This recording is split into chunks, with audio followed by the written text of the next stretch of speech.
Hello, good morning, everyone, and thank you for joining us for this Social Sustainability Masterclass. We are exactly at 10 a.m. I request us just to hold off to 10:05 so that you can give more people time to join us. But as we do that, I'm kindly requesting you to use the chat function.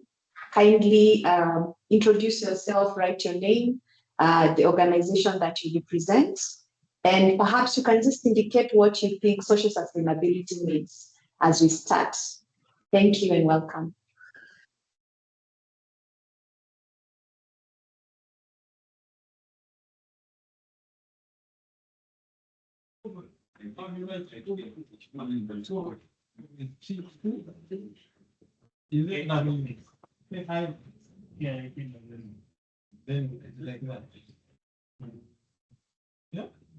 Yes, I'm kindly requesting us to mute ourselves as we join.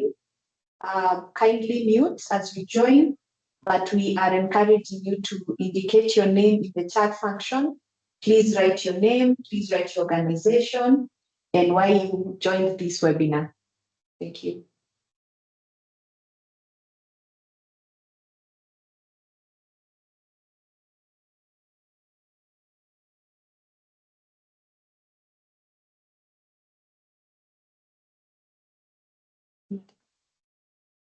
Hi, as we wait for the rest, I think we can take advantage of the early parts just to introduce ourselves. I'm Lorraine Kepenji. I'm in the programs department of the Global Compact Network Kenya. It's a pleasure to host this session with my colleague who can now introduce herself. Good morning. My name is Zivonia Arena and I support participant engagement here at the Network Kenya. It's a pleasure to have you all on the call. Thank you so much. I also see a colleague, Ms. Damaris, if you could introduce yourself. Sure thing. My name is Damaris Mukulu. I'm the Communications and Marketing Manager at Global Compact Network Kenya. Thank you so much. I also see another colleague, Mr. Stephen Kimenye. Good morning, everybody. My name is Stephen Kimenye, and I support the programs team here at Global Compact Network Kenya. Really happy to see you on the call. Thank you. Thank you so much, Stephen. Then allow me to just name a few as we give time for others to join, and I'll do it alphabetically. And allow me to start with Anne Mwasa. Your name, your organization, and why did you join this session with us? Go ahead. Good morning, everyone. My name is Anne Mwasa, Corporate Relations Manager, Sunflower Tents and Deco Limited. Of course, we are committed to the principles of a global compact and also the SDGs, where we have adopted 4 of them: gender equality, quality education, partnership for the goals, and climate action, of course, alongside the 10 principles. And I'm happy to be here. I'm also pleased to say that our CEO will be joining us shortly. Thank you. Thank you so much, Anne. Then allow me to invite Debbie Majale. Just a quick introduction of yourself, your organization, and why you joined the webinar.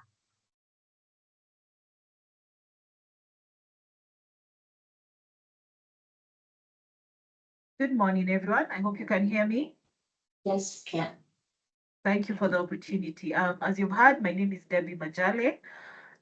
Well, I am currently the performance and change lead at Trans Business Machines. The reason of me joining this webinar is just to get a grasp of how we as TBM can begin our journey on the SDGs and just get our footing as we begin this journey of alignment with the ESG policies. Thank you so much, Debbie. Then I see Dipna. Dipna Shah.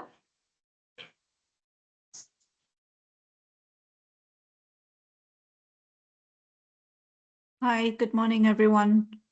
So my name is Dipna Shah from I&M Bank. I'm the sustainability lead at I&M. Thank you. Thank you so much, Dipna. Then we have Esther Waloma. Morning all, I'm Esther. I work at VTTI Kenya. So I'm also in charge of community relations. So I joined this to see how we can make sure we align our activities with the SDGs and also to improve on what we do. Thank you so much, Esther. Then we have Howard.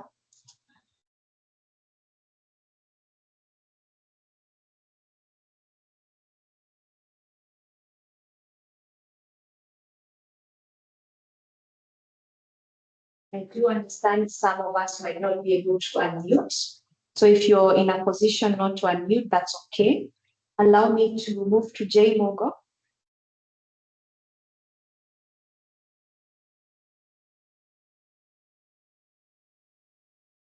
Okay. Jacqueline Gishiri.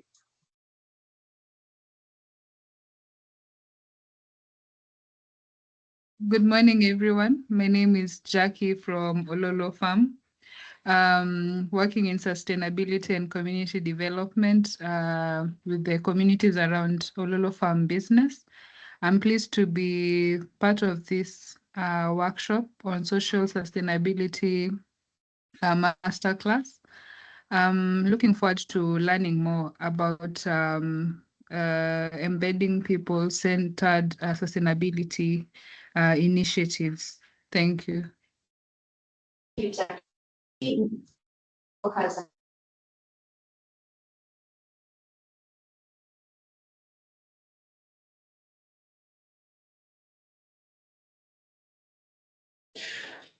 Okay. Then Koi Kinenji.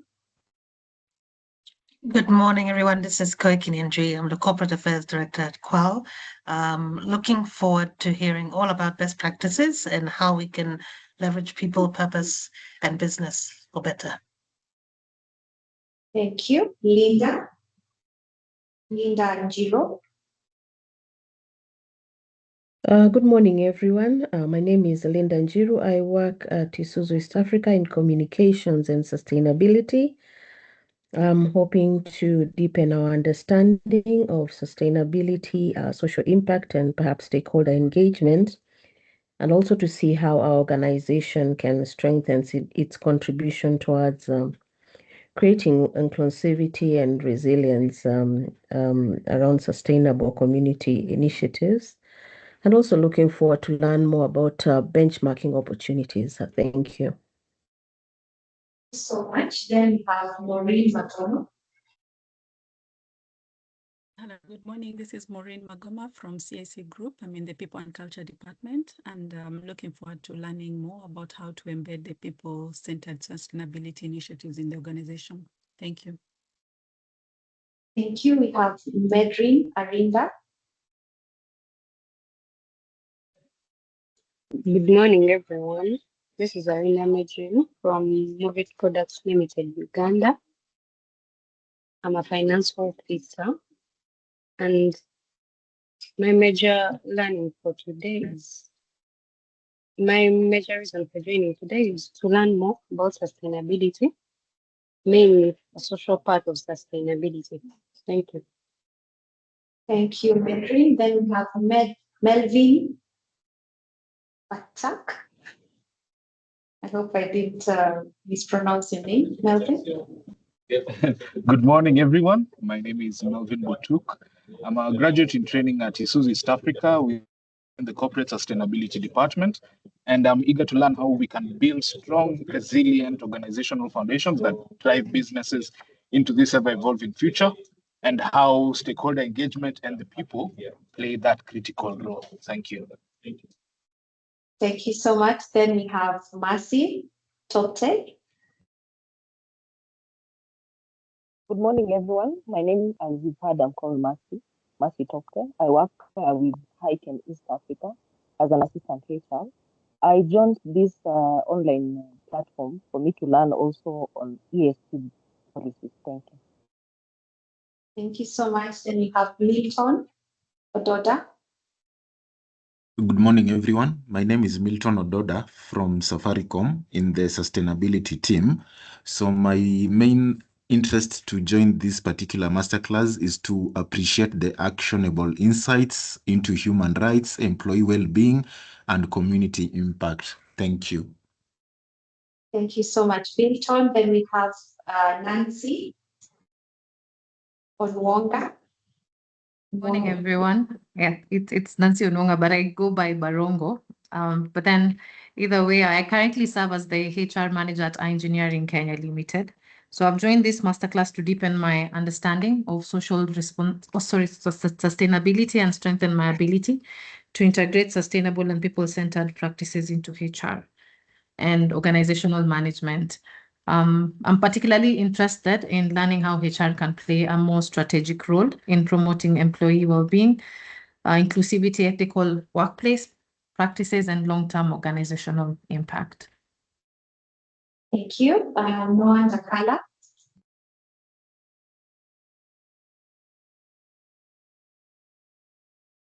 Good morning. My name is Doris. I'm joining on behalf of CP and Akala. I registered because I saw the ability, the title People Purpose. And I was looking at how organization can be able to learn from that. I work with Ndakala Advisory LLP, and it's a pleasure to join. Thank you so much. Then we have Nyongesa Paris. Good morning, everyone. My name is Paris Nakoya. I am a lawyer, and I joined this meeting to be able to understand to be able to deepen my understanding of how, from a legal perspective, the legal expertise can be able to support responsible business practices and the long-term social impact. And I've also always been interested in the SDGs and ESGs. So now I'm just interested in learning more about sustainability. Thank you. Thank you so much. Then we have Olive.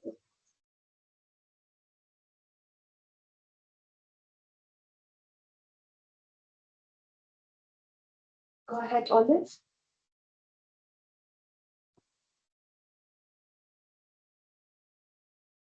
Sorry, but we cannot hear you, Olive. So please allow me to move to Paul. Paul Odwor Oko.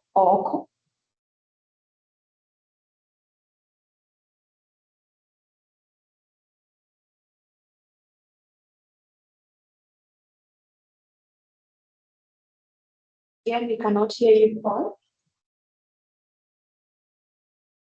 My apologies. If you could text on the chat box so that we can be acquainted. Allow me to move to Paula. Paula Chepkirui. Good morning, everyone. My name is Paula Chikiri from Eager Consult, a business analyst. I'm eager to learn what social sustainability is in relation to people, the purpose, and of business. Thank you. Thank you, Paula. Then we have Prudential Travels, who's I'm hoping that's the boardroom somewhere, but please unmute and introduce yourself.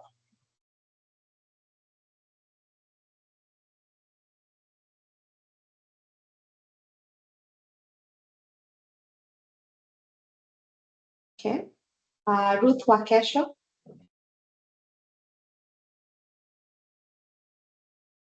Good morning, everyone. Hi, Vonia. So I think, sorry, my name is Ruth Wakesho from Kenbright.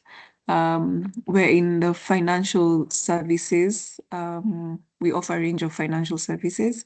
The reason for being here is to hear what others are doing and probably just tell what we are doing as Kenbright. Just learning and giving what we know. Yeah, just that's it. Thank you, Ruth. Then we have Stella Kitoni. My name is Stella Kitoni from AR Insurance and Underwriter. I'm here to learn more about the sustainability now that we've been doing more of environmental. So I really want to know the part of how insurance can be able to contribute to sustainability through health and collective well-being of our policyholders, climate resilience and adaptation, as well as ethical practices in a corporate responsibility. Thank you. She cannot be me. Then we have Victor Wahome. Hello, good morning. My name is Victor Home, CEO, founder, Eager Consult. Paula is my colleague, here to learn more and engage. Thank you. Thank you, Victor. Vivian Dabani. Good morning, team. My name is Vivian Dabani. I work at CAC Insurance Group in the sustainability team. So I'm here mainly to hear what our peers in the industry are doing on matters implementing social impact and sustainability impact initiatives in terms of our people. Thank you. Thank you so much. Lastly, but not least, William Otebia.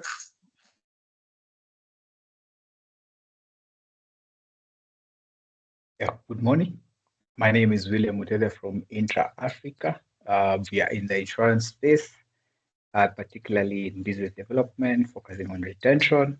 Glad to be here, looking forward to learn and see how best we can embed the S into partners, businesses, and how that affects both us as a business, but also the communities that we serve. Thank you. Thank you so much. So allow us to keep start. So today's conversation focuses on the people side of sustainability, as most of you have alluded in introductions. We want to look at how your business impacts people, and these people could be employees, they could be suppliers, customers, communities, and the society at large. So in Kenya and across Africa, conversations around ESG and sustainability are increasingly moving beyond environmental issues alone. And in your introduction, some of you mentioned this. We are seeing investors, buyers, regulators, employees, and communities now asking, how are your workers being treated? Are your supply chains responsible? Are you being inclusive in your business? And are your communities benefiting? So this session is supposed to make social sustainability practical and actionable for organizations of all sizes. So a few housekeeping rules which I see you've been adhering to. We are requesting you to be somewhere with stable internet connection. Ensure that you're muted and not speaking unless you want to raise a question and have raised your hand for that. Then just to note that this webinar is being recorded and we will provide access to the recording after the session. We highly encourage you to be active in your participation. So kindly post your questions in the Q&A function and communicate to the chat functions. Then for any inquiries, although we've noted a majority of the participants are from the UN Global Compact, if you would have any questions regarding the webinar or in joining the UN Global Compact, you are highly encouraged to use our info email and reach out to us. So today we will do a quick introduction to learn what social sustainability means, what are the core themes, and social sustainability is quite broad, but we chose a few areas to help you jumpstart. What are the key frameworks that anchor social sustainability? And then we'll give you some quick steps on how you can get started. And of course, we'll get you to learn about the UN Global Compact and how we support companies to be able to advance sustainability as a whole. So just to jump to it, what is social sustainability? And within the segment, we'll be asking you to indicate what this, or we'll ask some questions and we'll request you to be writing in the chat functions, and we'll be checking to see that you are engaging with us as we do the discussions. So when we talk about social sustainability, or when we talk about sustainability generally, many people think about climate change or plastic pollution, but sustainability also has a human side to it. And that side is the social side, or what we call social sustainability. So this social sustainability requires business to ask, how are people experiencing my business? And these people could be your employees or workers. There are those that are sometimes outsourced. They could be your customers, they could be your suppliers, or your communities, because you are in an ecosystem or in a society. So for example, if you're a farm and you are exporting, but you're facing, or your workers are facing unsafe pesticide exposure, for example, or poor housing conditions, there is a social sustainability issue. If you're in manufacturing, for example, and your performance or financial performance is going well, but people are still struggling with workplace harassment or exclusion of, for example, people with disability, there still is a question regarding social sustainability. So social sustainability for companies is not just about avoiding harm, which is what most companies do. It is about building resilient and trusted businesses. At that, we ask ourselves, does it impact our business? Should I start thinking about social sustainability? The answer is yes. And why? It's because every stakeholder today has rising expectations. An employee, for example, we want safe working workplaces, fair treatment, inclusion, mental well-being, and support. A situation like what we have today, how have you ensured that your employees are safe so that they are able to deliver without being influenced by the political environment that we are in? Communities want respect, they want engagement and accountability. You will face risks of communities rioting or really going against the organization if you don't show the engagement that you deal with, that you give them as stakeholders who impact your business. Then we have businesses and international partners, or buyers and partners. They want to get assurance that as you conduct your business, you're being responsible. And that is just not within your organization, but within your value chain, whether they are contractors that you're engaging or their supply chain that you engage to source your materials. Again, which is key are the investors. So this day and age, investors want to measure the social risk that you go through. And so whether you're in whichever sector as a business, social sustainability will be impacting your organization in one way or another. So why is it becoming important? Why are businesses really considering social sustainability? That's because if you ignore things like harassment, poor labor working conditions, unsafe workplaces, community disputes, you can have situations of reputational damage, legal action, operational disruptions, or investor concerns. I'm sure you've had different concerns or different tabloids in really gearing onto organizations that have gotten the reputational damage because of ignoring social risks or social sustainability. So you can face issues like community protests over land disputes. We have public backlash over poor labor conditions. Remember, the people who are working for your organization belong to a community. They can join together and give you the backlash. Then social media is quite these days because everyone has access to discuss what they want. So there is an instance or a risk that your organization might be exposed or risked for different social issues. So social sustainability is no longer optional for you as a business. It's increasingly tied to competitiveness and market access and reputational damage or risks within your organization. So again, businesses or companies that invest in social sustainability have seen these improvements. For example, better employee retention. If you ask a person doing job hunting today, they give you at least 5 companies that they look forward to getting an opportunity to work with. Why is this? That's because the organization has built a brand reputation that attracts the right type of people to hire. Then there is stronger trust. The trust mostly should come for your customers, your buyers, and stakeholders like the investors. So you want your organization to have trust. There's improved resilience and better reputation.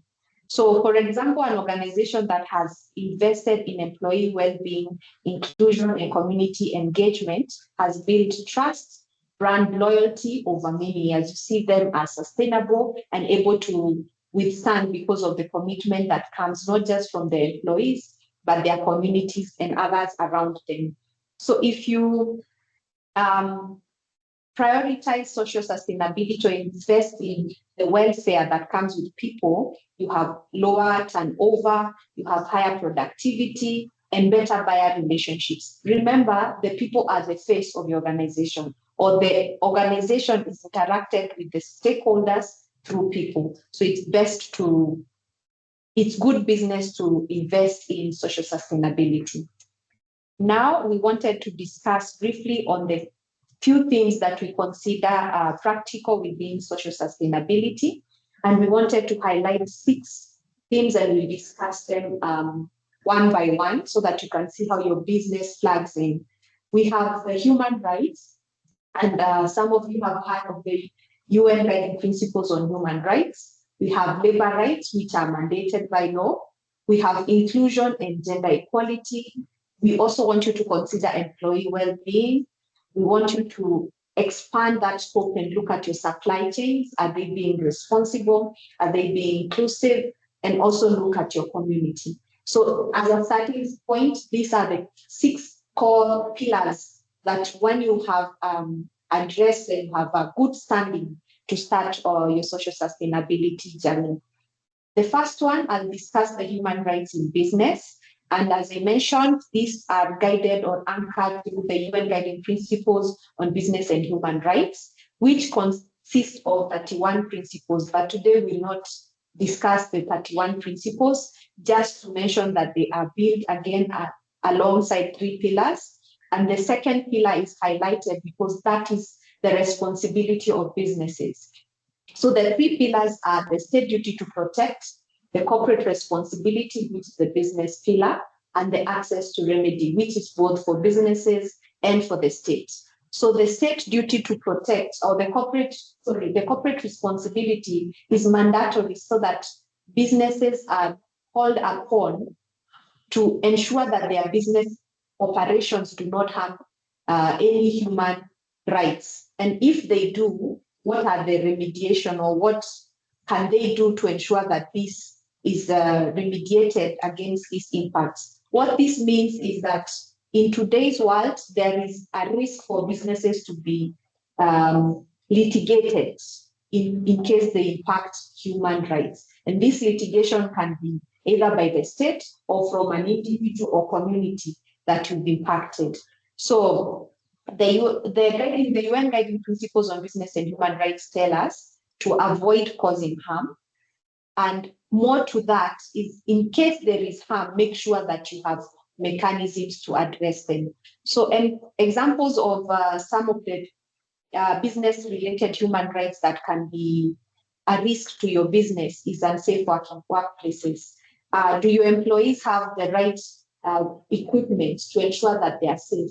Is their actual workplace safe from environmental risks, safe from all manner of risks that could harm them as human beings?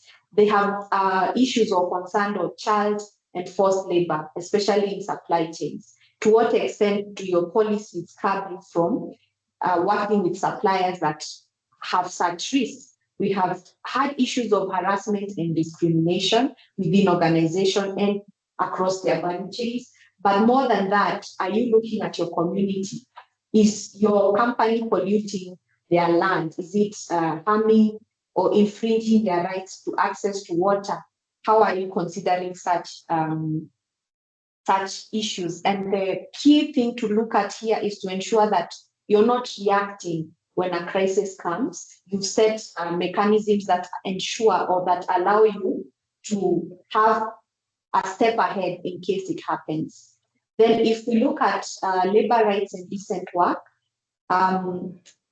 again, it is mandated by law, but how can we move beyond compliance?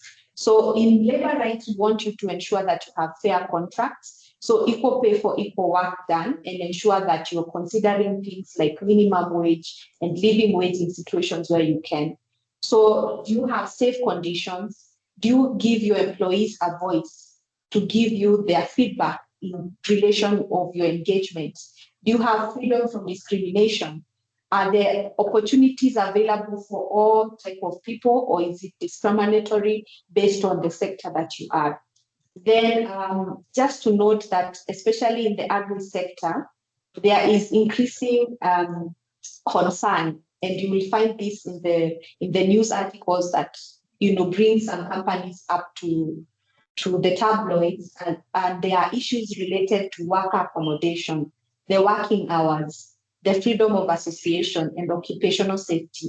One key sector that really concerns me as a person is the safety of the askari sector, let me call it that, because you find when you get to work, you find an employee has come in as early as 6 a.m. and when you're leaving at 6 p.m., you still find they've not clocked out. And these are kind of situations that, as a sector or as a company, you are working towards ensuring there's fairness. So really, labor dignity directly affects productivity and trust within the organization. So for you to really reflect whether you're being compliant with labor rights, you must ensure you have within your systems, ensure the freedom of association. Do you have allowable areas where your employees can form a union so that they can converse with the employer without, with collectiveness? Is there an area for collective bargaining? Do you ensure that there is no discrimination, forced labor, or child labor? And when you tighten these structures within your organization, then you'll ensure that you're not only complying with NEMA or ILO labor standards, then you're going beyond to ensure that you're a trustworthy organization. When we discuss inclusion and gender equality, as the UN Global Compact, we have partnered with the UN Women to deliver or to develop the women empowerment principles. They are a set of 7 principles that help you look at an organizational inclusion in terms of your leadership. You look at it within your organization, you look at your workers and your employees, you look at the inclusion within a marketplace, so consider your customers, also look at it from a community perspective. As an organization, it's good to check whether your recruitment and promotion is inclusive, your pay structure, the workplace itself, is it safe and respectful? Do you give them access to amenities like electricity, water? Are those considered? Then is the workplace inclusive? Do minority tribes feel discriminated against? And there are structures that allow that such instances do not happen? How are your supply chains? Are you tracking the numbers? Are you ensuring that your supply chains are not skewed towards a specific sector or a specific gender? Again, and the data should also show that your supply chains are also considerate of the type of business that you give to the different suppliers. There is a known easy supplies that is preferred for women than for men. Then there is the STEM or the hardcore that is preferred for men over women. Are you doing such data analysis to ensure that you're inclusive? And then in your engagements, do you consider minority groups? And I'll classify them as the youth, the elderly, the people with disabilities, the women, and any other marginalized groups within your operations. You take them into consideration in your hiring, in your promotions, in your supply chain, within your business itself. So what does inclusion look like in action? It shows up everywhere. Make sure your business operations has that skewed thinking of, am I being inclusive in my hiring, in my promotion, my pay, my leadership? If you ask an organization about their gender inclusion, thank you, Anne. They'll be quick to say that for us, we are very inclusive because our board has this and this, but are you measuring it trickling down to ensure that it's not inclusive at the top only, but within your whole organization? Then gender equality is not a side issue. For some organizations, you see it's actually social sustainability being treated as an add-on. It should be embedded within your whole operations so that it's everyone's responsibility to ensure that it is embedded even in KPI so that everyone is key to track.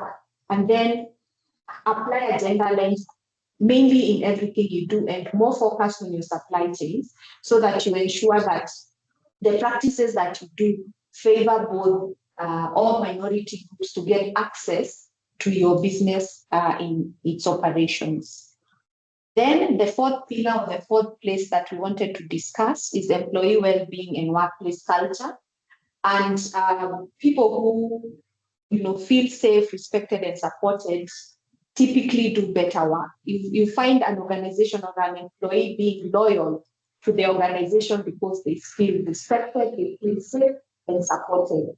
So when you're looking at employee well-being and workplace culture, what are you really typically ticking? Is there physical safety? Is there mental well-being? And I know this is something that has some intricacies and needs to be managed proactively. Do they have manageable workloads when you're looking at mental well-being? Are they psychologically safe, or do they have the stress support when organizations talk about peak seasons? Are you taking time to ensure that in such peak seasons, you're supporting your employees, for example, to ensure that they deliver without really damaging their well-being? Then dignity at work. Are they free from bullying, humiliation, or even harassment? I'm sure most of you have harassment policies, but to what extent has those policies been addressed? Has an employee come out to say that they are being harassed? Was it handled? Or is it just a nice to have policy that people do not feel safe enough to utilize?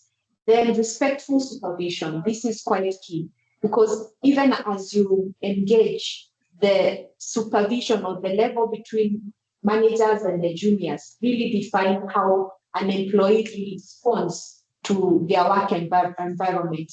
How are you ensuring that people you've given managerial authority have the human nature to ensure that they treat their people well, and they also ensure that they support their juniors to perform well? Then work-life balance, another key thing that needs to be discussed and encouraged. We have, at the UN Global Compact, we have partnership that allows us to see how can we have reasonable work being put without compromising what you want to deliver as an organization. How can you strike a balance? Is it, and I like how organizations have been compliant, especially with maternity leave. Is it ensuring that this woman who is just concluding her maternity leave has a few hours extra to ensure that they, slowly integrate between being a mother and joining the workforce? So such discussions are what we want you to think about as you look at employee well-being and workplace and workplace culture. Then again, honing into your responsible supply chains, you may have very, very good internal policies, but your suppliers or your supply chain give you the reputational risk that you unintentionally want to have. So in your supply chain, are you checking that they have safe labor? Are they practicing child or forced labor? Do they have exploitative conditions? And this is particularly flagged for different sectors, at least the ones that are in the limelight. Sectors like manufacturing, sectors like construction, logistics. I talked about the security sector and agriculture. Are we ensuring that as we outsource these companies to do this for organization, that they are compliant, or that they ensure that these are being done? And how would we want, or how would we advise you to do this? The first step is to map your suppliers. I know for any supplier to be onboarded, they go through a lot of vigor assessment. But once they join, what is your engagement with them? Are you really checking that all these values that you expose as an organization are being considered even within your supply chain? Then in your contracting, have you set the clear expectations that these are our values, and there are code of conduct that are signed, but to what extent do you monitor to ensure that they are adhered to? Then again, monitor and engage on a regular basis. And I know, for example, there are companies that really are wary when the auditors come. So are they going to do it just because you're going to monitor, or do they embody the same values that you have as your organization? Then, of course, nobody is perfect. You need to work with them to improve and to correct. And this can mean either building their capacity through it could be discussion or trainings about your values, how you implement them, and this can help them to be up to speed, or it could even help you identify suppliers that have the same values as yourself. But essentially, be keen to ensure that your supply chain is a reflection of what you embody. Then lastly, we have the community. And because we do not operate in isolation, and we do work within communities, and some of the operations or how our operations affect the community could, for example, be land use. You might be developing this huge factory that really takes a big chunk of the land community or the community land. How is your organization impacting in the land use of the community that you set up? Water use is another key thing, especially for the manufacturing sector. If you are a big buyer of their water resource, how are you ensuring that these communities are not left with little to no water, but you have setting mechanism like recycling that allows them not only to get access to the water that they would have as a community, but even get improved services into that. You could even channel the water recycled to ensure they have more water for consumption. Waste, how are you disposing your waste? Then are you the reason there is traffic? Because before you set up your factory, there was little to no movement. And of course, there is positive impact to a business joining a community, but there are some negative impacts that we are highlighting. What is the security situation? Are you the source of employment because you set up this factory or organization within a community? So evaluate what are your positive impacts, what are your negative impacts, and really work towards mitigating the negative one and improving the positive impacts. And generally, when you are walking the journey with a community, it's good to engage and engage quite early. Engage before you set up your organization, and keep engaging even as you set up, because the concerns or their concerns might be different from what you think they are concerned about. But engaging, especially with the community leaders, will allow you to have the honest feedback of what is of material benefit to them. I give an example of an organization that really thought that increasing salaries would help boost the economy of a community that they were set up. And they realized that for them, increasing or dealing with the organization was not the material benefit to the organization. It is the fact that the organization really entered into a sacred ground that made the community feel they have been given or they've been blocked from accessing this sacred ground. So really having the discussion allows you to know what is of key concern to an organization. Then of course, be honest. There are some demands that are not, you're not able to meet, but it's having a discussion allows you to see what is fair and what is you can remedy, and then create channels. Sometimes you engage with communities and they have no access to you. How have you created access to yourself? Not just for the, for the key people who would come for a meeting, but as an individual within a community. If I'm agreed, how do I have the discussion with you? How do I raise feedback or complaint? Do I have grievance mechanisms or mechanisms that allow me to discuss with the organization if I face any discomfort.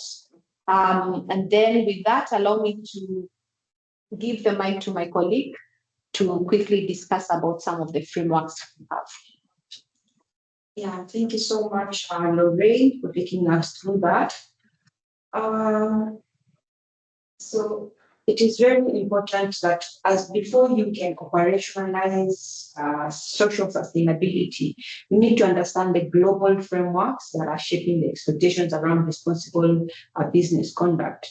There's the UN Global Compact 10 principles, the UN Guiding Principles on Business and Human Rights, commonly known as the UNGPs, and the women empowerment principles. And they're increasingly, shaping how you as an organization are being assessed, and not only by regulators, but also by investors, by employees, the insurers, and also supply chain and the community at large. So starting with the UN Global Compact principles,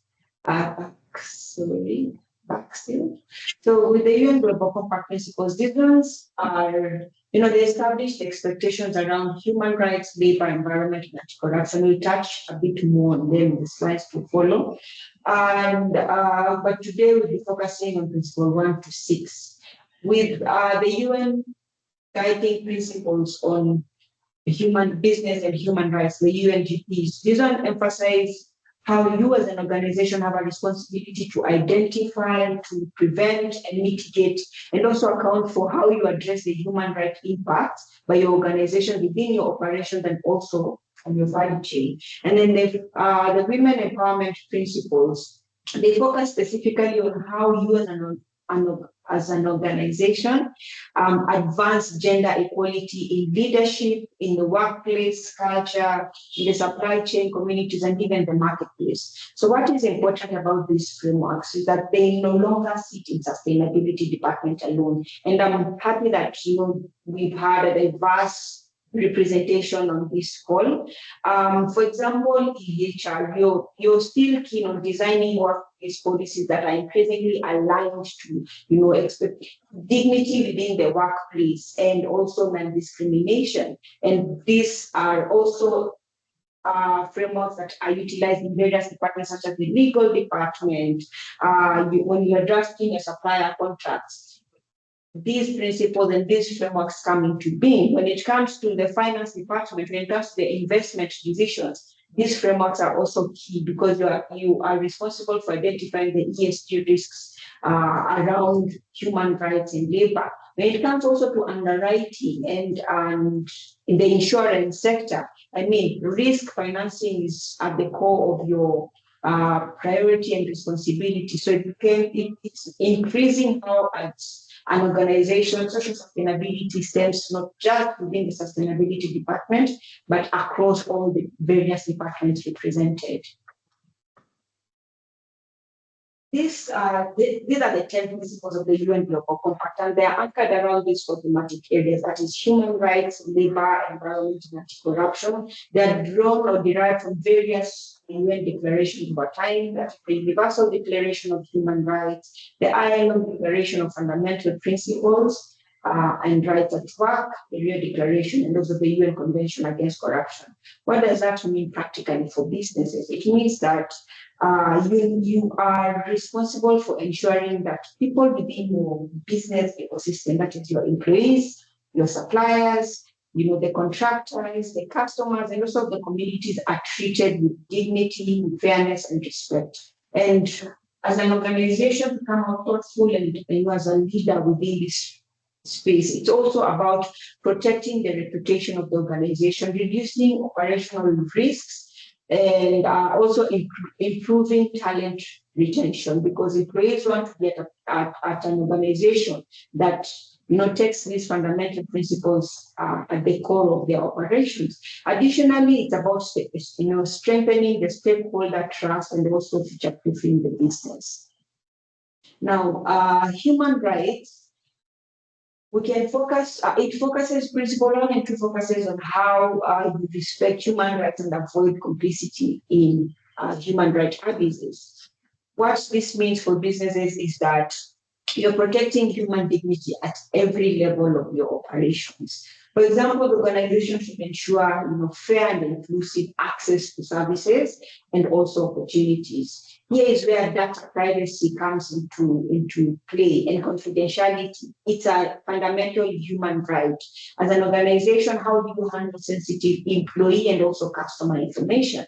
For example, when it comes to employee well-being and also occupational health and safety, these are part of respecting human rights. And another key area is also the supply chain side, the supply chain due diligence. Do you as a business ensure that you assess your suppliers and ensure that they are not involved in any exploitative and unethical practices? So organizations, you also need to have a mechanism of accountability around human rights. You have whistleblower systems in place. Do you have any grievance mechanisms in place? Investigative procedures, what are they? Are they clear and known across the whole chain? And also, do you come out strongly around zero tolerance to harassment and abuse? And we know those are things that actually happen at each and every level within the businesses.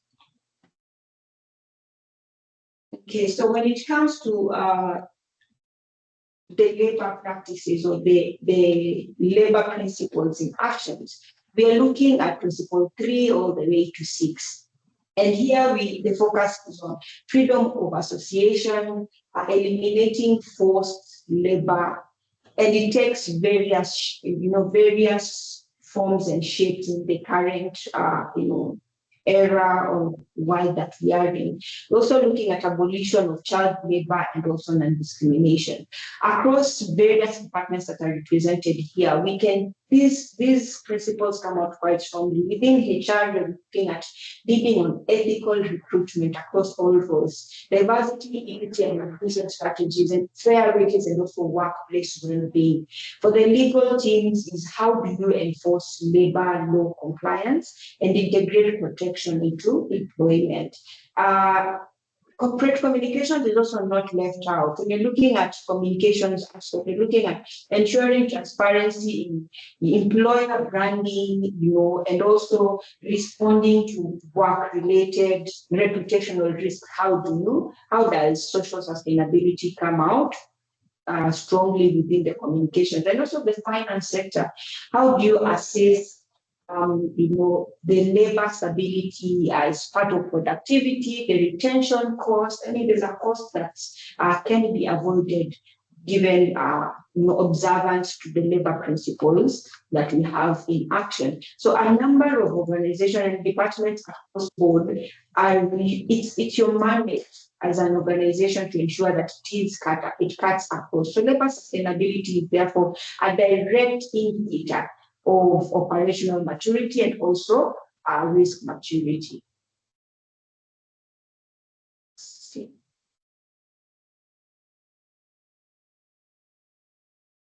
Okay, so this slide here talks about the social sustainability legal frameworks that we have in Kenya. So we, as a country, we already have that strong legal framework, and so does Uganda. That the framework that governs labor, human rights, data protection, and also equality.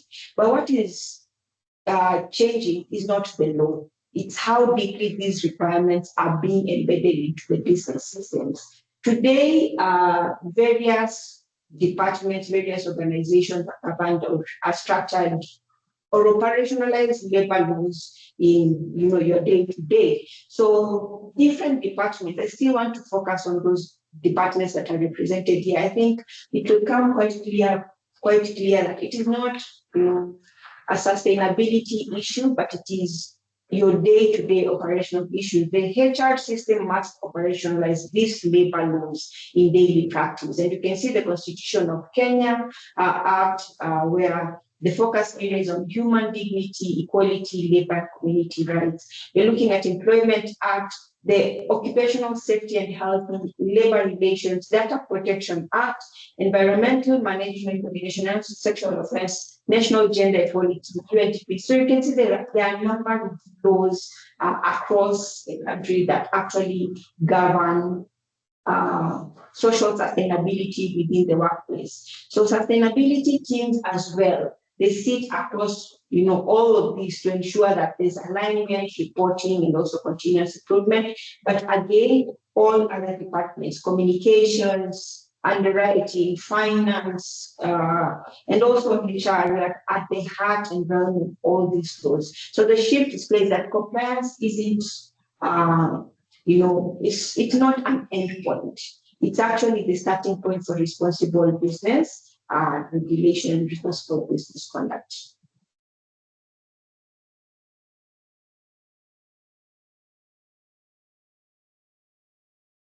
So I'll take us through about who we are as UN Global Compact and why UN Global Compact and why we believe in what we believe in. So it was started 26 years ago by the then Secretary General UN, that is Kofi Annan. Now, the whole goal is to put a human face to the global market. By the time there's a need to initiate a human face to the global market, it shows you that it was eroding. And there is a key, reason why we need to be reminded to do so. So together they came up with the 10 principles that we've highlighted. And these 10 principles, next slide, they govern or they act as guiding principles onto how you are actualizing and taking action on the sustainable development goals. So the 10 principles are anchored around these areas. Why? Because these are areas that affect businesses day in, day out. Human rights and labor means the whole reason why we are having this particular session here around social sustainability. And then there's the other aspect of environment and anti-corruption, which also play and affect business continuity. So with these 10 principles, they are the guiding principles to how you are, as an organization, you're taking action on the sustainable development goals. Now, to date, we have over 25,000 businesses across the globe that are aligned to the 10 principles of the UN Global Compact. Goes to say that there's something positive around, or there's a direction that the 10 principles offers the businesses. And also the 25,000, 56% are SMEs. Why sustainability is no longer a nice to have, it's actually a very important business strategy. It's not a CSR opportunity, but it is how you ensure that as a business, you are actually, you'll be present 5, 10, 20, 100 years to come. We are spread over 160 countries, placing the UN Global Compact as the largest corporate sustainability initiative. So you are among a group where you have the right benchmark, you have the right support, and you also have the right peer network to advance sustainability. We have 70 plus country networks. In Africa alone, it is 11, and Kenya is the largest, where we're supporting companies in Kenya, Uganda, and some in South Sudan. So what are the benefits that you as our participants, just to remind you what you have in store. There's the opportunity for best-in-class training, tools, resources, and also guidance on how you're integrating sustainability into your business strategy. So within the portfolio or support portfolio that we have, you are more or less guaranteed to ensure that sustainability becomes a way of life within your organization, and not just at the sustainability department, or rather at the corporate communications department, but across the whole departments or across the whole organization.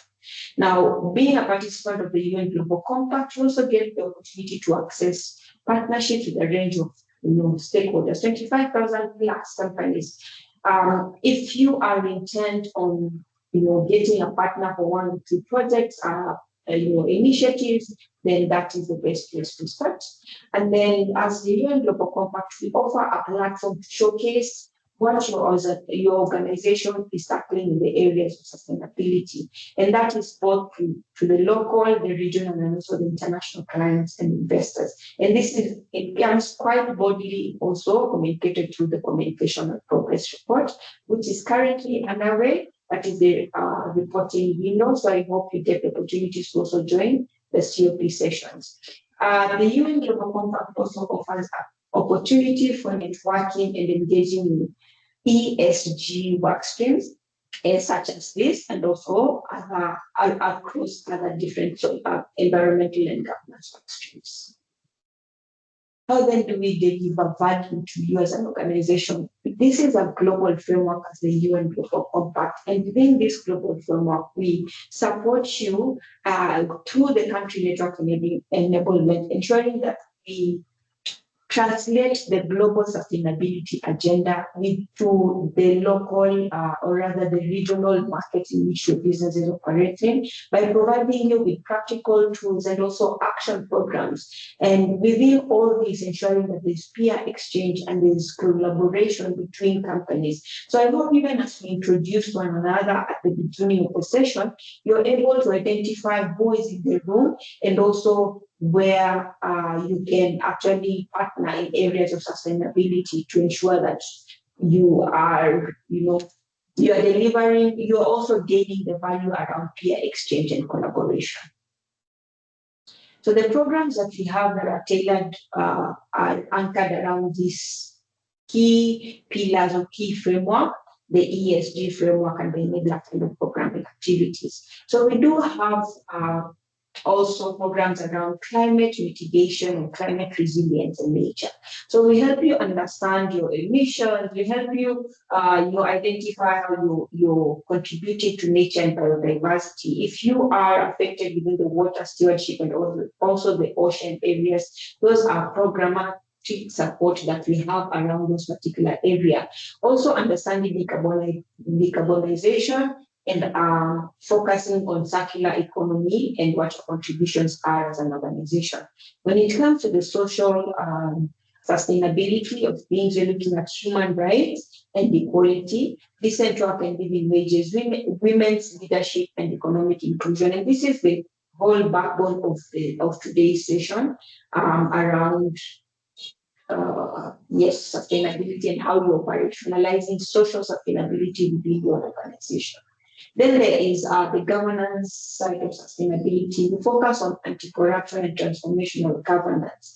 We also look at business integrity, and also in the wake of AI, how does that come from? And how do you embody that as an organization? Then there's also the aspect of ethics, compliance. Then the enabler kind of programmatic support that we have are around business leadership and policy. We look at sustainable finance. How do you budget for sustainability? And also, what are the opportunities for sustainability-linked finance that are out there that are available for you as an organization? Then we also look at sustainable supply chain because, as you said, they affect your social sustainability, they affect the environmental sustainability, and also governance. And then lastly, we look at innovation and resource sustainability. Now, how should you engage if you are not, and how do you continue engaging? We help you to connect, learn, lead, and communicate. We connect through events, and those are both regional, global, and local events. Within these particular events, you get to understand what other organizations are doing to advance sustainability and also benchmark with peers. Then we also have opportunities to learn from their tools and resources. We have a rich library that offers thought leadership pieces and also publications that are available for you to use as a baseline and also as a guidance to how you're operationalizing sustainability. We have the Academy, which is an e-learning platform. And I keep saying that the Academy reduces training costs when it comes to sustainability. Why? Because then as an organization, all employees have access to the academy. And that's what that means is that all employees get the opportunity to understand sustainability from these courses, because the courses start from foundational all the way to deep dive. So when the organization's trajectory is geared towards sustainability, each and every employee understands what that is. And then there's also the peer learning groups, which are facilitated learning groups around a key sustainability topic or guided by a particular sector where you're touching, you're going through real sustainability challenges, and you hear from other organizations and also identify how they navigated these challenges. So real life problems, real life solutions, from these learning groups. Then we have accelerator programs. These are multi-month cohort programs, and we have 4 currently around climate ambition accelerator, business and human rights, target gender equality, and also SDG innovation. So 2 out of those accelerators are around social sustainability. It goes to show you how social sustainability is really important within your sustainability journey. Then we have opportunities to learn through collective action and policy advocacy, and also through big clubs, where you get the opportunity to shape thought leadership. Now, the UNGC 2026-2030 vision is to be able to mobilize businesses to just transform sustainable business ambition into action, and also at the scale that the world demands. I mean, given the several policy, or rather the rising trajectory and the policies that are being introduced around sustainability, it goes to show you that the world demands a lot when it comes to responsible business conduct. So we help equip companies to act, and we do that by helping you set and achieve ambitious goals, and also reimagining the way you build capacity around sustainability and around business operations. Then we also help catalyze collective action, because remember, sustainability is not an individual task, it's a collective activity. So together with, as a collective, or rather the participants that are part of the UN Global Compact, we are actually able to take meaningful action around the global impact areas where business leadership matters the most. Then lastly, also help to advance the business case for sustainability.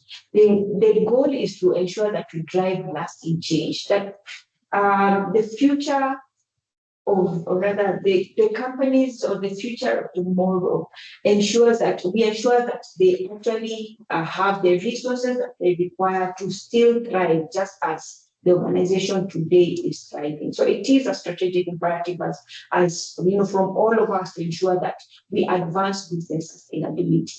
Our participation, or rather support, is around climate and nature, decent work and living with gender equality, and also sustainable finance. Thank you. Thank you so much, Ivonia. I would want to really dismantle the presentation, because we want to hear from you a little bit, even as we come to the conclusion, or as we try to wrap things up. And I've asked a question in the chat function that I want to say out loud. And just from the presentation that we've had, what are the social sustainability you think will be present within your sector? So I'll pause for a few seconds to see if someone wants to unmute and respond to the question. Otherwise, I'll go to the people function and just see who to call upon. Thank you so much for introducing yourselves and your organizations, so it makes it easy to distinguish the different sectors. Anybody interested to jump in?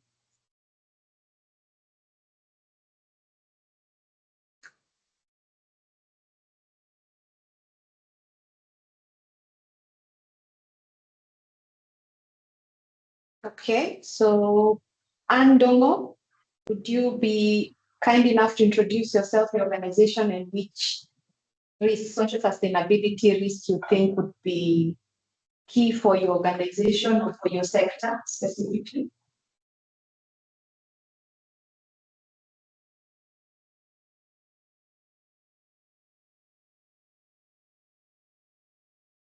Anne or Sandy, please do not shy away from identifying the risk.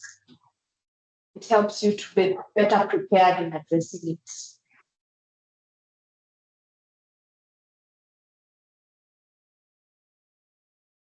Okay, both hands are not ready. Perhaps we can have Caroline Wangare. Or perhaps someone has a question.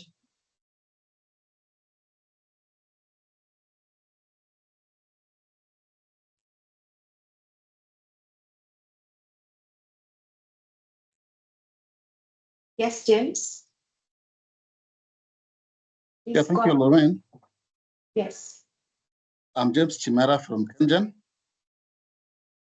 We work in the energy sector. Yes. And one of the social risks that the energy generation sector has is land acquisition, leading to both physical and economic displacement. Where we do our projects, we acquire land, and some of the land is private land. So we cause physical displacement as well as economic displacement. That's one of the risks.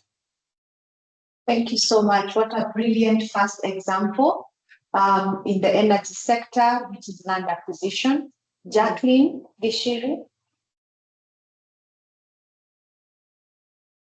Good morning, everyone. My name is Jacqueline from Ololo Farm. One of the risks that we are likely to face as a business also is land and resource access conflicts, seeing that we operate in an arid and semi-arid area where we interact with locals who are mostly Maasais. So we have to work with the KWS also on access to share the land, because we are neighboring also the Nairobi National Park, and also involve the communities in our social projects, for example, tree planting, the farming projects, and also making sure not to interfere with the conservation zones, which are already there. Also, this ensures that the projects that we share with the communities remain sustainable and have initiative as well from the communities. Thank you. Thank you so much, Jacqueline. Also a brilliant example, not just on the risks that you face, but in some of the ways that you've been working with the community to mitigate them. Then I see Milton. Please go ahead. Thank you. Thank you so much. Can you hear me? Yes. As I mentioned earlier, I work with Safaricom PLC, and one of the social sustainability risks that we face is when it comes to community relations risks. For example, during installation of our telecommunication towers and infrastructure, these may trigger things like, for example, noise complaints emanating from our backup generators. We have things like land disputes, for example, when there is land that we need to put up our BTS sites, and probably the owners are multiple, and you find out that there is one owner who is not really supporting the project. Then, for example, thirdly, we have also triggers like health concerns related to electromagnetic radiation perceptions, whereby people have misconceptions that radiations from our BTS sites or the antennas can cause things like cancer. So those are some of the things that they trigger, and we need to step up and also just come out strongly to address the same in one way or another, so that the community that we serve do not have any misinformation regarding the improvement that we want to do in line with improving telecommunication network in various areas across the country. Thank you, and back to you. Thank you so much, Milton. I think it's great to see, the webinar has triggered you to think even beyond, your office operations into when you work with the community. And this goes to show that I think for most of you, with the policies that govern your internal operations are set, but also think, are they being implemented? Are employees safe or feeling confident enough to raise concerns? Then I see Anne Osendi. Please go ahead. Hello, my name is Anne, Corporate Relations Manager, Sunflower and Deco Limited. One of the social risks that we used to encounter a lot, although we still have it, but not in the same magnitude as we used to, is when most of our casual workers do not speak up. Most of our labor comes from low-income families, especially living in Kangemi, Kawangware, and One of our core values, the first one actually is community. We decided to incorporate that in our operations. And we are also encouraging them to speak up. They should not just accept what we are doing to them, like just coming in and paying. We also need to hear their ideas. And some of them either dropped out of school because of lack of school fees, or they feel a little bit intimidated by the ones who are supervising them. So I thank our CEO, Madam Paris, because she's actually in charge of that. We normally have meetings with the casuals and with every, let me say, department that is within our organization, whereby she's able to talk to them directly without the managers, only the CEO and the board, if they are around or if they are available, to hear from them. That it's an engagement forum. And actually, since we started doing that 4 years ago, they are even the ones who are giving us marketing ideas, even the ones who are advising us on what we need to import, if it's events equipment, if it is the tents, what design is marketing out there. And we are having a great relationship with them right now. Thank you. Thank you so much. And it shows the openness to have communication between you and your employees and the community, which is key to ensure that you're not thinking for what they need, but you're actually discussing and engaging them to really address what they need. Then Anne Moasa, I think your hand was up, but it went down. Okay, then yes, go ahead. Sorry, this is Anne Osendi from Engineering. We have various risks that we face in our space, which is the telecommunication space. Some include pollution, mostly noise pollution by use of generators. So how we are curbing this is to try and go green and use solar as opposed to using the fuel from say Total, and also use of biodegradable fuels. We also have waste management that is critical in our business, that we try and ensure that we use suppliers that know how to recycle the waste that is produced in the organization. For example, using of oil that is coming from the generators, so they find the best way to reuse, and other consumables that are used to make paper, so that we are able to have a better CSR on the ground. We also have security risks, where sometimes we have people being attacked when they're going to work. Ways that we curb these is using community policing, for example, or using security to ensure that once our employees are going on the ground, they have armed escorts that are escorting them to the site so that they feel safe enough to be able to do their daily tasks. Thank you. Thank you so much. And again, giving us a very beautiful concept that even includes employee safety as you access work.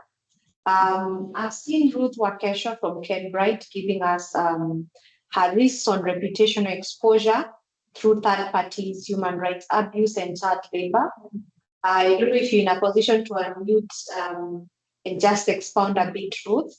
More curious about the child labor aspect, because it's a key discussion point, especially in the Kenyan market, where we say it's not child labor, I'm trying to teach my child how to be a worker for the future. So just explain a little bit as we want to wind up.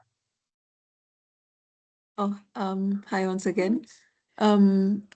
It's always an exposure we are always alive to. You see, it happens mostly in things like adverts and things like such. We are in the sector we are in, we engage very many third parties, and to this effect, they employ other people to do their bidding for them. And you see, the most we do is we do, say, you find that we do checklists for our third parties. So where sorry, my kids are at home. Okay.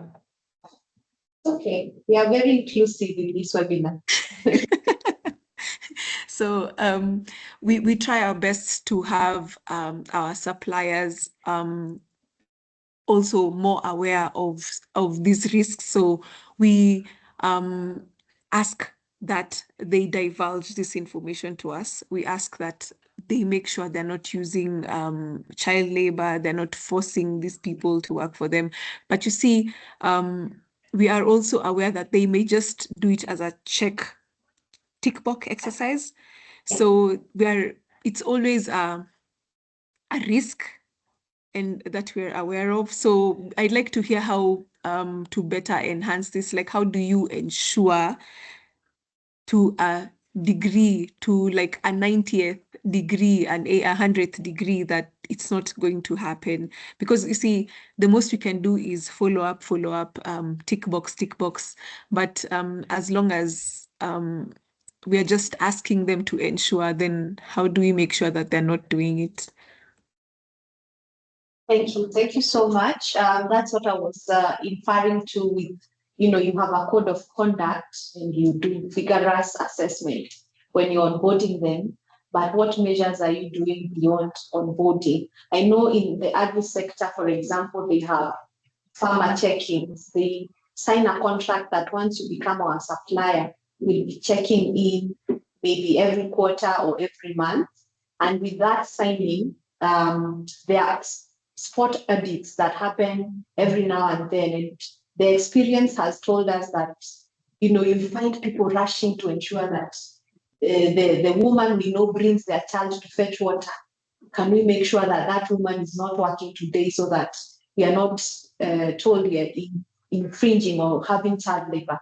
So is it a tick box? Is it something that we want to, clean so that we score 100%, or are we very intentional to ensure that we are adhering to these values that we set for ourselves as an organization, and to ensure that we really walk the talk?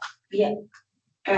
Just to add, I think another practical approach is have a risk heat map of sorts. Classify the risks that you're alive to as an organization in terms of high, medium, low, impact versus the likelihood as well. Yeah. So impact versus likelihood. Then that way you're assessing the business impact that these risks cause your organization, and how likely is it to happen. Then that way you're coming up with initiatives or measures in place to ensure that you're focusing on the right risk, or rather the most hurtful risk. Yes, the most salient risk. And you work your way towards all the risks that are alive to your organization. Thank you so much. I'll give Duncan an opportunity to speak. Go ahead, Duncan. Morning, Duncan here from Safaricom PLC. Mine is a question, like for the telco companies, will the customer information be a risk? Yes. Yes, Customer I think. data. Thank you so much, Duncan. I think someone has actually written that in the chat function. And this is Debbie. She's working with the Trans Business Machines Limited, an ICT industry, and she says the social risks would be data privacy and confidentiality. And this is not just for the telco or the people in IT. You find even ourselves as Global Compact, if you have come to our in-person sessions, and even in the form that you filled, there is a question requesting you to approve the use of your data, either after this webinar or in any other purpose, or for any other purpose. So data privacy is a concern for every organization. It's not, specific to any sector, but it is indeed a risk, and a very big risk to date, because the laws are attuned towards ensuring that you protect data privacy for different people. And I don't know if your hand is up, or was it up from the different, the other discussion that we had? Hi, Lorraine. Yeah, my name is up in regards to child labor. My name is Anne Mwasa from Sunflower Tents and Deco Limited. I don't think it's just the organizations that encourage child labor. Sometimes it's the people where we work in. They come asking for work and they do not. You look at a person and you think they are older. Now, what we do, we have a policy that states that if you're coming to ask for work, I'm talking about casual laborers or anybody seeking any sort of employment, you must have the original ID before you bring us a photocopy. That way we are able to tell if it is the ID, it is your ID or your parents' ID, because some of them, we noticed, would come using their parents' IDs. And we've trained our security guys. They know that you must come with the original ID. Even if you look like you're over 18, we assume you're a minor until we have the original ID. We also like to make sure that you are legally here, because sometimes you also have those issues. You may be here. We don't know if you're here legally or not legally. We need to know that as well. And again, we like to keep the children safe. In the event that maybe a child has come looking for work and they have their parents' ID, we make sure we call the parent. We don't just send the child away. We have to call the parent or a legal guardian so that they know that the child is there. Because sometimes some of these parents, especially from the communities that we support, they don't know that their children are looking for work using their IDs. Thank you. Thank you so much. Yeah, maybe just to comment on that, it's actually quite a big and systemic also business risk. Why? Because it doesn't just sit at child labor or elimination of child labor, but it also touches on living wages or versus minimum wage. We do find that lack of, of course, where families do not earn a living wage, those are the measures that, or rather the effects of that, it cascades to child labor. Because when you're unable to take care of your children's education, then they are forced to find employment to support the family, find employment to support one child to enhance their education. So we see such a large systemic issue here when it comes to child labor as a risk. And I think as organizations, when you're looking at that particular risk, let's also analyze more or less the background behind this risk, and also what do we as an organization learn from it, and also what are our contributions to ensure that indeed we eliminate or abolish child labor from within the society. Thank you so much, Ivonia. And indeed, the discussion on child labor is a whole webinar in itself. And we will share the information when we want to really unpack the discussion, but we've shared some information on the chat function so that you can really look at it and see what is allowable by law and what can you legally ensure that as an organization you're not creating risks within yourself and engaging with child labor. Now, as we quickly wrap up, we've prepared for you some quick steps that can help you start the journey. And this is knowing that most of you already have, a milestone towards this. But for those that are beginning, what can you do to start this journey? The first one is to assess, like Ivonia was saying, in relation to the heat map, how can I tell where I am as an organization? Who are the people within my ecosystem that I engage in, and how do I see whether I impact them in one way or another? So you have to see everyone that you engage with that is a human being. How do I impact them as a human for them to have their human rights, right? Could it be the customers? Is it, are your products labeled enough so that if there are allergens that, the said customer can tell that they are allergens and they do not have a health risk in your consumption? So look at it from a very broad perspective. Then you do have policies, like I said. How will you evaluate to see that they're implementable? Just like Kenya, we have beautiful laws and policies, but the implementation is the issue. Are you able to review and see why certain, especially the human-facing policies, are not implementable? Is it an issue of confidentiality? Is it perhaps, a joke has been said that the feedback box is near the HR's office, and perhaps you wanted to report the HR. How is that implementable within your organization? Then in your mapping, and this is some of the tools that we give you, help you assess these risks and map them, then you need to focus on the salient risks. What are the salient risks? These are the ones that if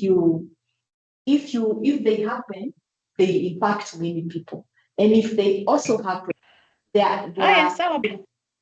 so they are irrevocable. For example, if the risk causes death, you see, you cannot bring that person back to life. So when you map, you have to consider which ones have the most big impact in terms of their irreversibility, as well as their impact into the number of people or the scope and the scale that they can impact.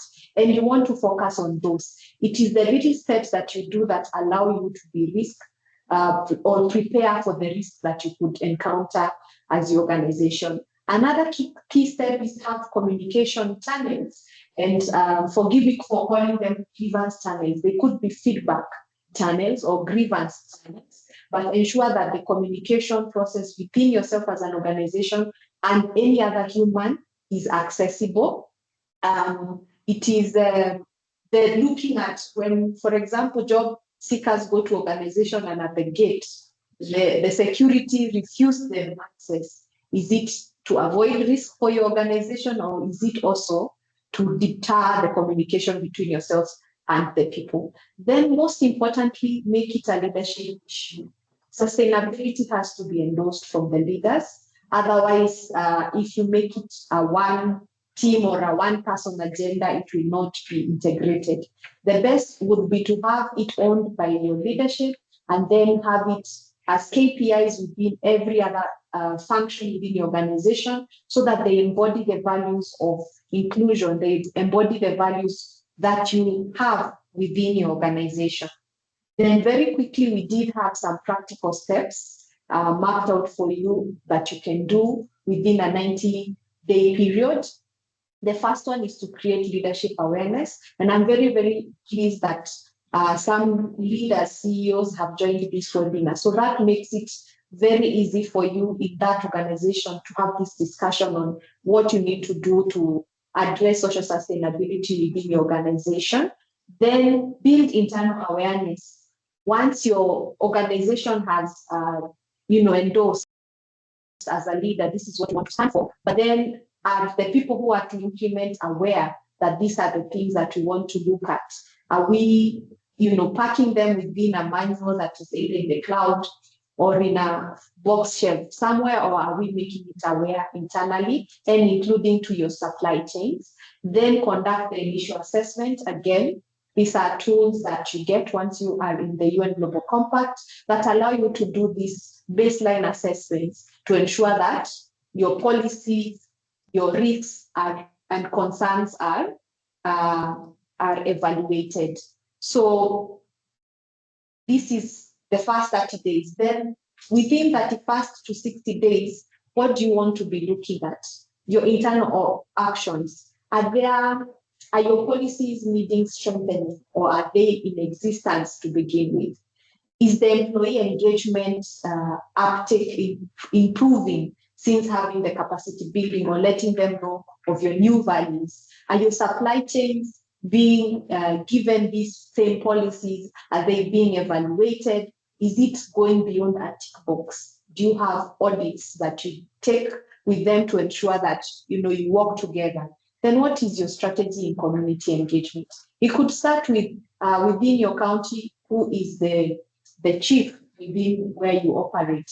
Who are the influencers or leaders within there that you can engage, so that you not only hear about your community needs, but also engage to ensure that your business practices are not infringing in their human rights? And if they are, what can you do to work together to ensure that they are mitigated, right?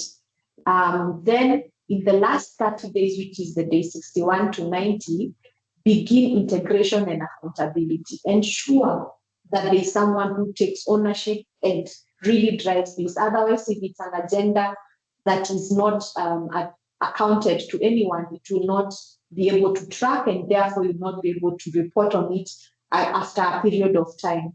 So first of all, we are keen to ensure that there's a governance structure, and this is highly within the leadership, so that it's embodied within the leadership, so that there's oversight to ensure social sustainability is integrated in your business operations. Measurement and tracking. When we do our engagements, we always are keen to ensure our participants are tracking the way that they operationalize sustainability. So track things such as safety incidents, track things like gender representation, employee turnover, and go beyond the turnover to conduct end of or exit interviews to understand why did these employees leave. Is it something you could have mitigated? Is it concerns with their welfare? Also do training participation, engage them in sections that allow them to understand the responsibilities of an organization versus their responsibility as employees, their responsibility as supply chains, so that you can have a channel of discussion. And then also evaluate the complaints raised and resolvation, structure. Is it resolved within 3 months, such that if someone raised an issue about health, they're already healed? So have such metrics so that you are really truthful and responsive to social sustainability. Look at your workplace culture, look at your supply chain and community. So what are the risks? If there are corrective measures you can develop, how can you strengthen your discussion with the suppliers, with the community? And then lastly, we want you to communicate. You see, the reason we flipped the session is to ensure that you first of all have understood and give you examples of what you're doing to ensure social sustainability is embedded. And once you communicate, I bet there's an organization in a similar sector that's thinking, perhaps this is what I need to do to give my first step towards advancing social sustainability or tracking it within my company. And just to highlight within the six key things or the pillars that we highlighted, we would want for you, in relation to human rights, identify the people-related risks. Labor rights, review your workplace conditions and grievance channels. Inclusion and gender, assess representation and workplace culture. Well-being for employees, make sure you're listening and really ensuring that they can safely communicate with you. Your supply chains, really review that they are working within your code of conduct. And community, please ensure that you engage them. And with that, unless there is more questions, we would want to apologize for going 7 minutes beyond time, but want to conclude the webinar. And I also thank you for the members that shared on the chat function. And we get that that's actually a brilliant idea. We will look into it. Additionally, Christine, thank you for sharing your input from Sasini and also Belinda on the security aspect of security department. Thank you so much. Nadia as well, thank you for sharing within the health safety compliance consulting, and Stella in insurance. Thank you all for sharing within the chat and giving us some insight into your sectors and your departments. Thank you. Thank you so much. And we will indeed partner with UNICEF and other UN agencies to ensure that we are very inclusive in our discussion around these issues. Thank you so much. Enjoy the rest of your day and be safe. Thank you.